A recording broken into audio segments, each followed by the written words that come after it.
It feels like if Marvel Studios had not made Iron Man, had not made the Hulk, had not made the Avengers, and they started with Captain Marvel as their very first MCU movie, this is the kind of product that I would expect them to make. Hi, I'm Kit. This is Vernon, and we just watched the very controversial Captain Marvel. So, Vernon, what did we just watch? We watch a very normal, very generic Marvel superhero movie. Oh, you think so? Generic? Generic, yes. Very generic. Well, It doesn't have a unique directorial style. It doesn't have a unique take. but it was It doesn't have a unique genre to it, except it's just a superhero movie. I am saying it's generic. I don't hate it. I don't like it. I won't go out of my way to watch it again. But it's okay. Somewhat. It was better than I expected because of all the crazy political stuff surrounding it. Let's just acknowledge that there is some political controversy around this movie, and let's just move on and we'll talk about this as we normally do, as just a straight movie. Until we decide not to talk about it as a straight movie. Not only was it better than I expected, I thought this was like one of the better Marvel superhero movies. I would disagree very strongly. I would say this is a very weak Marvel superhero movie. It's better than Ant-Man. I disagree. This Ant-Man was better than this. The first Ant-Man, not Ant-Man and the Wasp. There's something about Ant-Man that feels like very small. It feels like a B movie in terms of budget. It is a B movie. It's deliberately a B movie and it has its own B movie charms. So that there's like no epic scale, whereas, well, this one you do. Even though, of course, the science doesn't make sense. The science never makes sense in Marvel superhero movies. It was an entertaining movie, and you do feel, this is a superhero, yeah. And you don't feel like they're like really pushing an agenda that there's a certain place that they want to go, and therefore they force the plot line to go that way. It felt quite well constructed. Well, it's an origin story with amnesia, intergalactic wars. So yeah, normal Marvel stuff. Yes, and refugees. Also very Marvel stuff. It has Nick Fury in it. There was a concern amongst the people who watched the trailers that Nick Fury would be turned into Captain Marvel's bumbling sidekick in order to like raise her stature. I didn't feel it.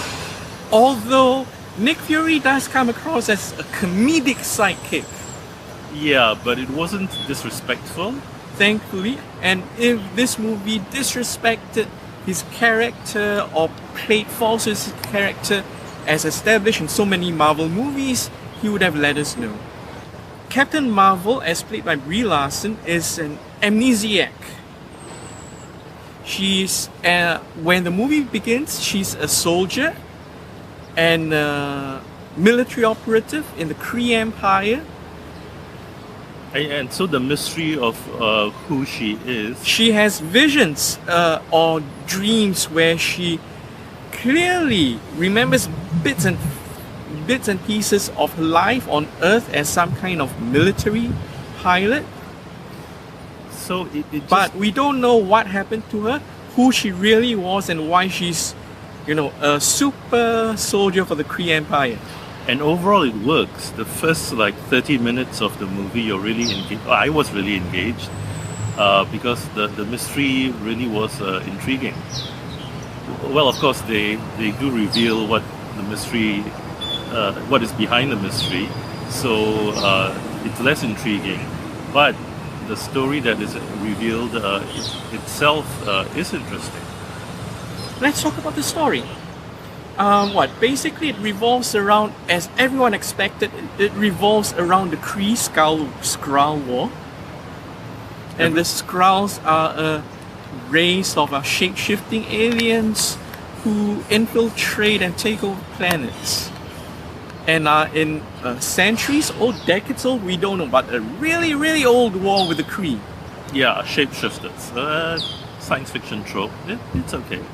No spoilers here, but let's say that Nick Fury finds himself very short of allies in S.H.I.E.L.D. when the Krees appear.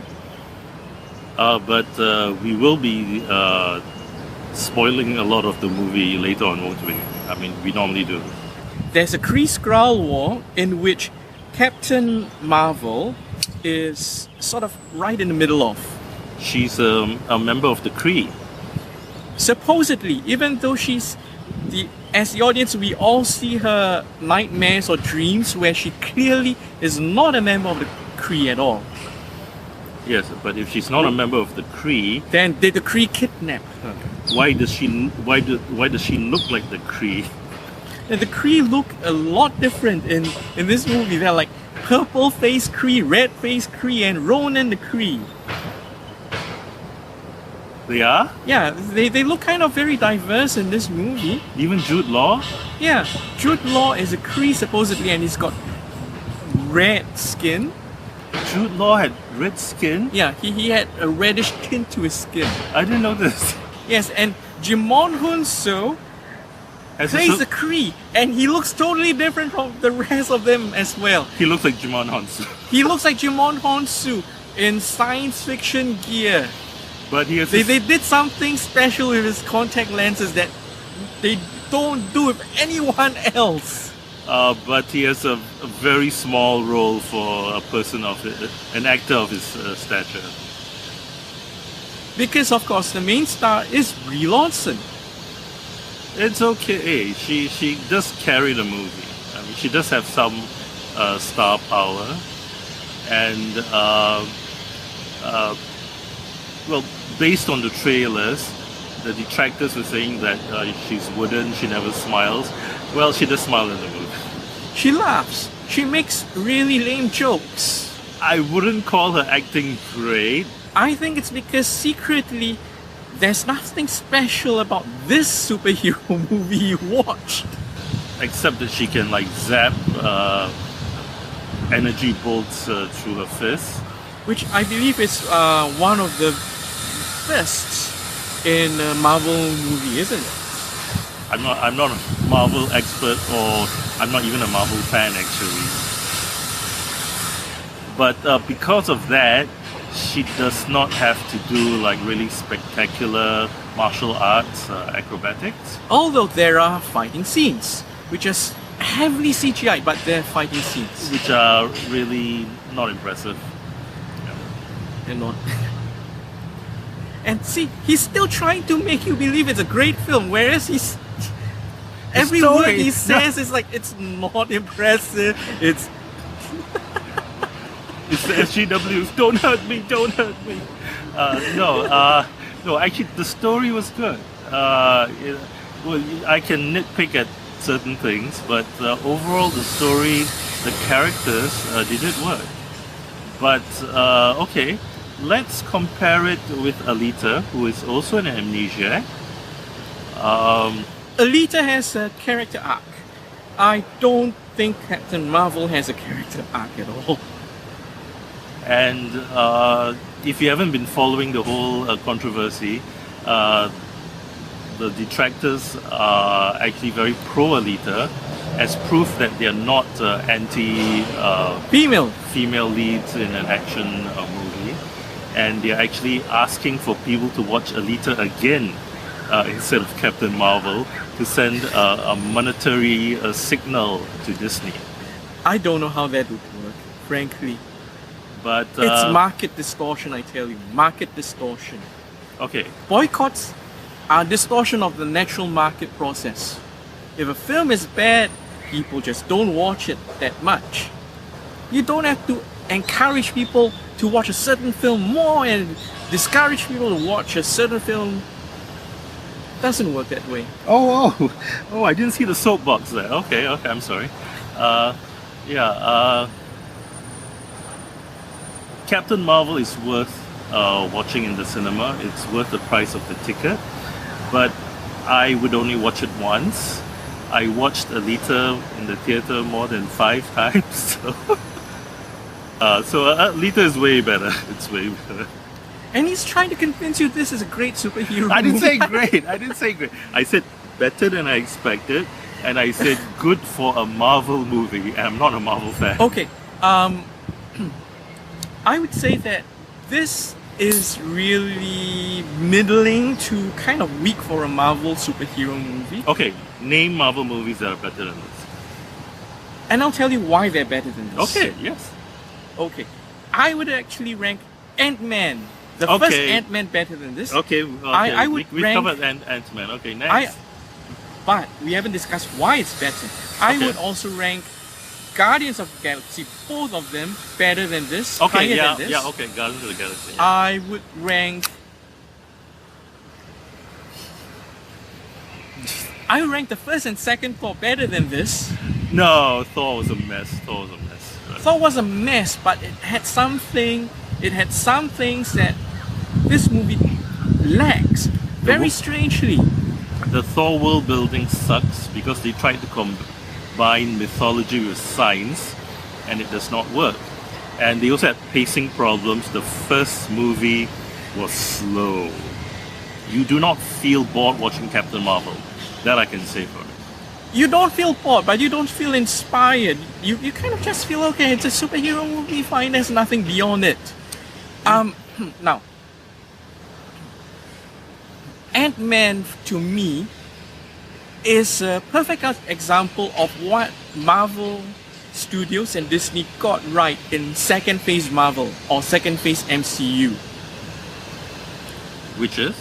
which is Marvel superhero movies are not superhero movies. They are more than superhero movies.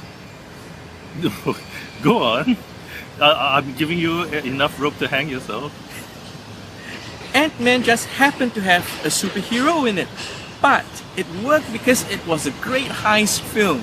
It's basically, it's 3 acts. It's a series of 3 to 4 heists, all done in great heist style, and they made good comedy out of the heist sequences.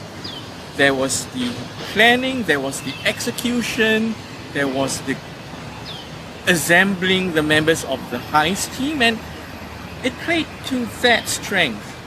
The second movie just really went all out with the heist team, but I think it lost a bit of the comedy. Okay, I'll let Vernon win by default here because I'm speechless. Okay, next. The first Thor wasn't a superhero movie per se. It was merely a Shakespearean movie directed by Kenneth Branagh, who did it as Henry V, with Thor as superhero in the role of Prince Hal. Okay, he brought up Shakespeare. Okay, I give up. Yeah. Guardians of the Galaxy, which I think this Okay, no, film, no argument, no argument. which I think this film tried to emulate, was better because No, I didn't try to emulate. it really tried to emulate it as far as I'm concerned, because it has the same Retro music? So-called retro music soundtrack, but Guardians of the Galaxy made the retro music part of the character. yes, whereas this film didn't work so much with the retro music or retro pop cultural references, because it's just random bits of period information that the film is set in. Well, the music was just like the icing on the cake for Guardians of the Galaxy. It was more the humor, it was more the quirky characters. Yeah, all of which are missing Yeah. in this film. Although Captain Marvel has funny lines, and you do see her laugh and being a nice lady and nurturing auntie figure in this movie, she's not exactly that's. I wouldn't say there's much humor in this film. Oh, okay. In terms of our credentials as reviewers, even though we are male, in my country, I'm an ethnic minority. Unfortunately, Vernon, in his country, is not. Okay, Iron Man is obviously superior. There's no need to discuss. Even though it why. was Phase 1 Marvel, it basically laid the path for the rest of the winning formula, which is action and comedy. In most Marvel movies, in fact, in all the Marvel movies that are not ensemble movies like the Avengers, all the superheroes have an arc. At the beginning of the film, they hold certain personality attributes. At the end of the film, they hold better personality attributes. There is an arc that makes people feel invested, that makes people feel satisfied after they've gone out of the cinema hall, knowing that they went through some things with the protagonist, they grew with the protagonist. The problem for me in the Captain Marvel film is that there is no arc. There is a mystery. There is a mystery about who Carol Danvers or Captain Marvel is, but even as she puts it in the final fight scene in the movie, she's basically the same person she was before she got abducted or found with her memories missing. Which is okay. I mean, if it's good enough for Indiana Jones, it's good enough. Indiana Jones doesn't change. He has no character arc. James Bond doesn't have a character arc. Yes, but all the Marvel, mind you, I'm talking about Marvel here, and I'm saying, well, maybe it's because it breaks a lot of the formulas that have been tried and tested over the past 5 years in the second phase of the MCU.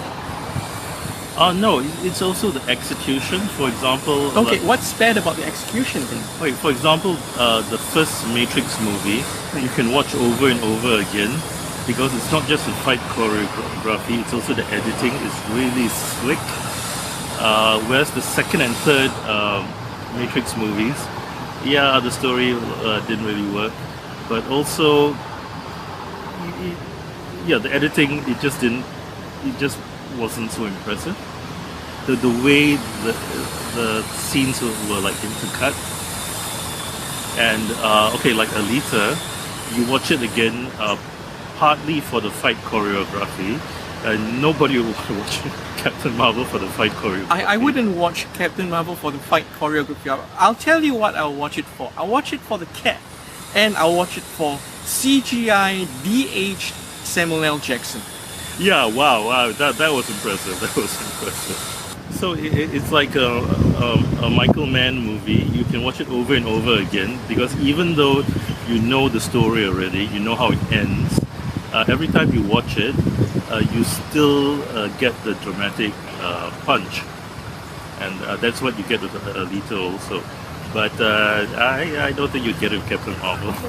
Because frankly, there's no drama in this. There's no drama in this. Not just in the sense of dramatic, but also in the classical sense that storytelling rules, like character arcs, like plot structures, like genres.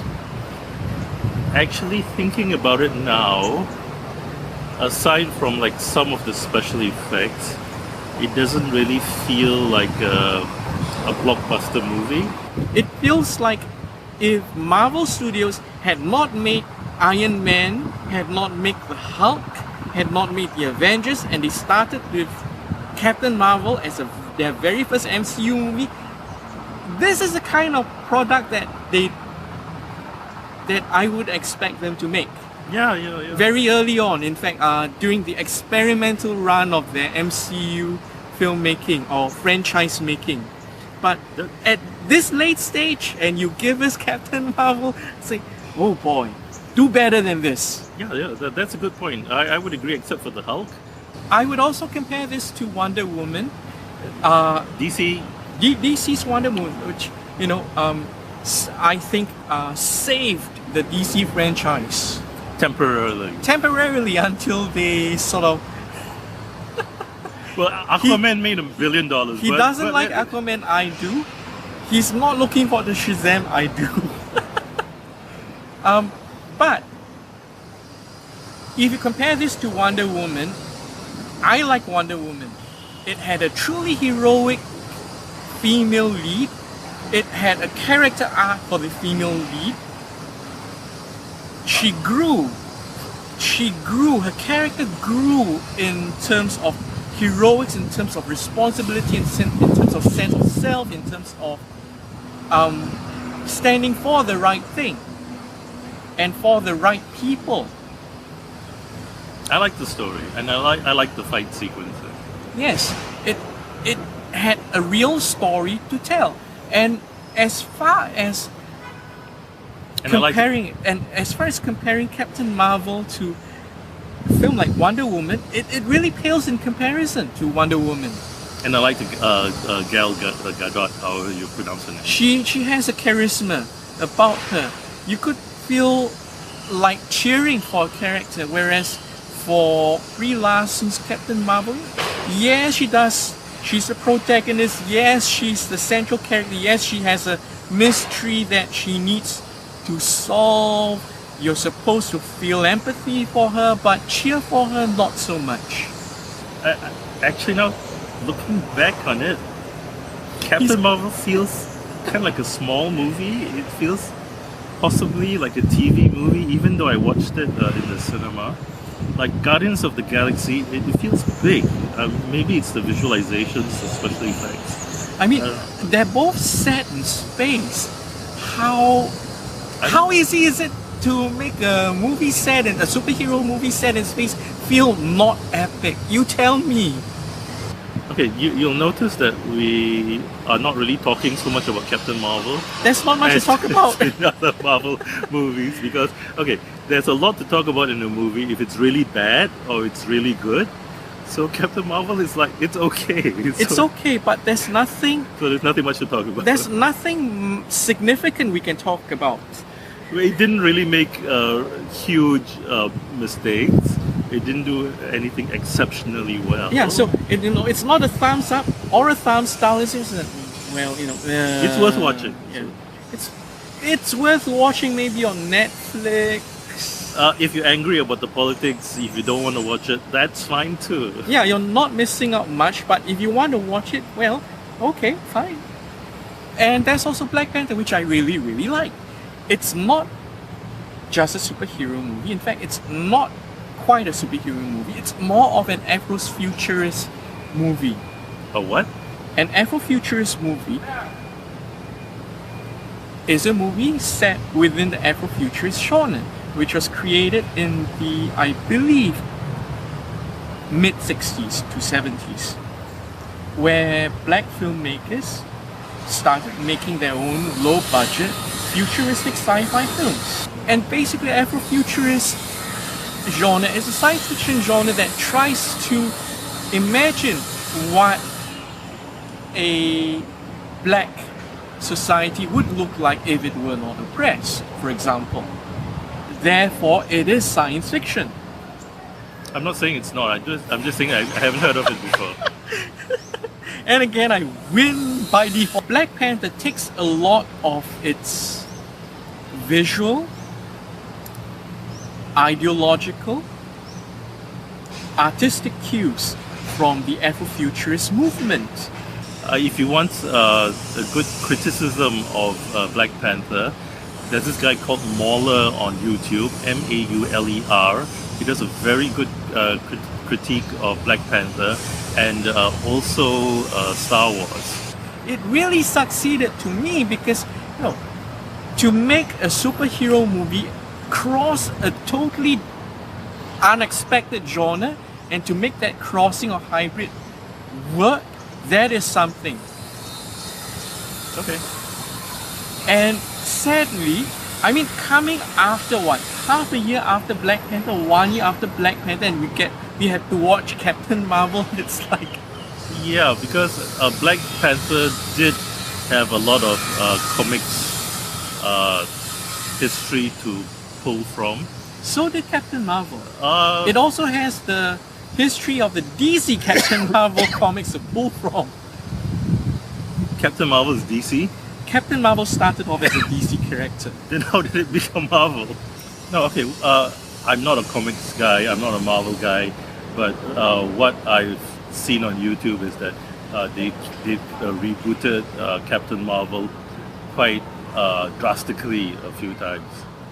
Yes, and in fact, one Captain Marvel was male. So they don't really have a lot of like lore to choose from. Except that one thing is constant, which is Captain Marvel is always a rogue soldier or a soldier from the Kree Empire. Oh, and there are like two post-credit scenes, so make sure you stay back for them. Yeah, would you want to watch a second Captain Marvel movie based on this one? I can take it or leave it. Same here. I think Captain Marvel is the weakest of the superheroes right now in the Marvel universe. Frankly, I'd watch a standalone Black Widow movie, I'd watch a standalone Rocket Raccoon movie before this. And that's all we got.